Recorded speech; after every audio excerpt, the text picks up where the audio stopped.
सफीदों के एसडीएम पुलकित मल्होत्रा ने गांव बूढ़ा खेड़ा के राजकीय स्कूल का औचक निरीक्षण किया। इस दौरान उनके साथ तहसीलदार राजेश गर्ग भी मौजूद रहे। एसडीएम ने सबसे पहले स्कूल के मिड डे मील का निरीक्षण किया और खाना बनाने में इस्तेमाल हो रही सामग्री की अच्छी तरह जांच की। उन्होंने बच्चों से पूछा कि उन्हें भोजन में कोई दिक्कत तो नहीं आती। निरीक्षण के दौरान एसडीएम ने बच्चों से उनकी पढ़ाई, खेलकूद और अन्य गतिविधियों के बारे में भी सीधा संवाद किया। इसी दौरान एक छात्र ने ग्राउंड में लगे ओपन जिम के झूले टूटे होने की शिकायत की। एसडीएम तुरंत ग्राउंड में पहुंचे और स्थिति का जायजा लिया। उन्होंने पिल्लू खेड़ा ब्लॉक के बीईओ को झूले जल्द ठीक करवाने के आदेश दिए। एसडीएम पुलकित मल्होत्रा ने बच्चों से कहा, यदि किसी तरह की परेशानी हो तो उसे शिक्षक या प्रिंसिपल को जरूर बताएं। उन्होंने स्कूल प्रशासन से कहा कि बच्चों की पढ़ाई में कोई भी ढिलाई बर्दाश्त नहीं की जाएगी। बच्चों को गुणवत्तापूर्ण शिक्षा और सुरक्षित माहौल देना हमारी जिम्मेदारी है। उन्होंने विद्यार्थियों को मेहनत, अनुशासन और अपने लक्ष्य के प्रति समर्पित रहने के लिए प्रेरित किया। वैसे ओवरऑल वेल मेंटेन्ड है स्कूल। थोड़ी थोड़ी कमियां जो इन्होंने हाईलाइट की हैं, जैसे सफाई कर्मचारी वगैरह की, उस पर भी हम ध्यान देंगे डेफिनेटली। और जैसे आज बाल दिवस था तो हमने बच्चों से इंटरेक्ट करना चाहा था इसके रिगार्डिंग, तो बच्चों से हमने बात की है। खासकर हमने उन बच्चों पर फोकस किया जिनकी कोई स्पेशल नीड्स हों। यहाँ जैसे 4 बच्चे हैं जिनके स्पेशल नीड्स वाले बच्चे हैं, जो उनके स्पेशल टीचर्स वगैरह भी आते हैं। इसके अलावा हमारी बातचीत हुई सब टीचर्स से और उन्होंने बताया कि कुछ एक ऐसे बच्चे हैं जिनके घर की कोई समस्या है। तो मेरी बच्चों से जो बातचीत हुई, हमने उनको यही कहा है कि किसी भी तरह का कोई संकोच करने की ज़रूरत नहीं है। तो अब चाहे जो सबसे पहली चीज़ हो वो अपने टीचर्स के साथ ज़रूर अपनी शेयर करें, कोई भी अगर प्रॉब्लम आती है।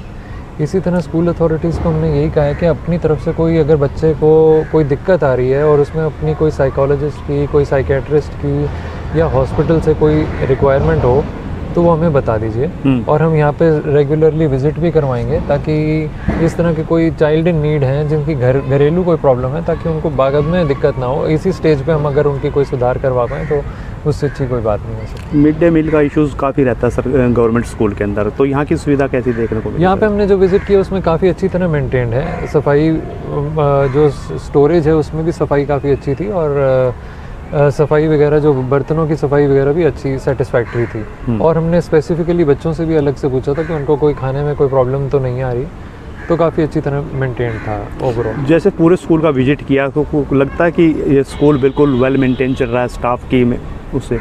नहीं, स्टाफ की प्रेजेंस भी नज़र आई और मेंटेनेंस भी ठीक थी। बच्चों से इंटरेक्शन करके भी पता चला कि लार्जली खुश ही थे वहाँ पे बच्चे। तो सराहना भी करूँगा मैं स्कूल के लिए, काफ़ी अच्छा काम कर रहे हैं।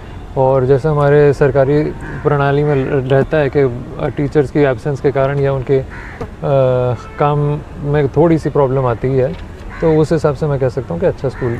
सर अक्सर देखने को मिलता है काउंसलिंग मॉनिटरिंग कहीं ना कहीं जीरो पाई जाती है।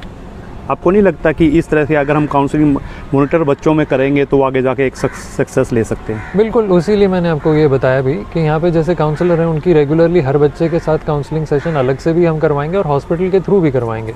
कि किसी साइकेट्रिस्ट की हेल्प चाहिए तो वो भी हम करवाएंगे, और जो यहाँ पे रेगुलर जो अपना काउंसलर आते हैं उनके थ्रू भी होगी।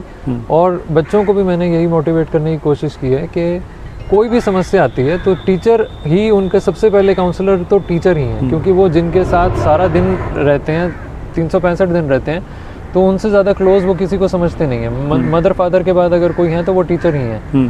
तो उनसे बिना संकोच के कोई चीज़ बताएं तो वो काउंसलिंग करवा सकते हैं। और उनको अगर स्कूल के स्तर पे अगर कोई दिक्कत आ रही है तो हम उनकी मदद के लिए हमेशा तैयार हैं। बच्चे देश का भविष्य हैं और भविष्य को मजबूत बनाना हम सबकी जिम्मेदारी है। सफीदों से महावीर मित्तल की रिपोर्ट। सत्य खबर, सत्य, सटीक, बेबाक।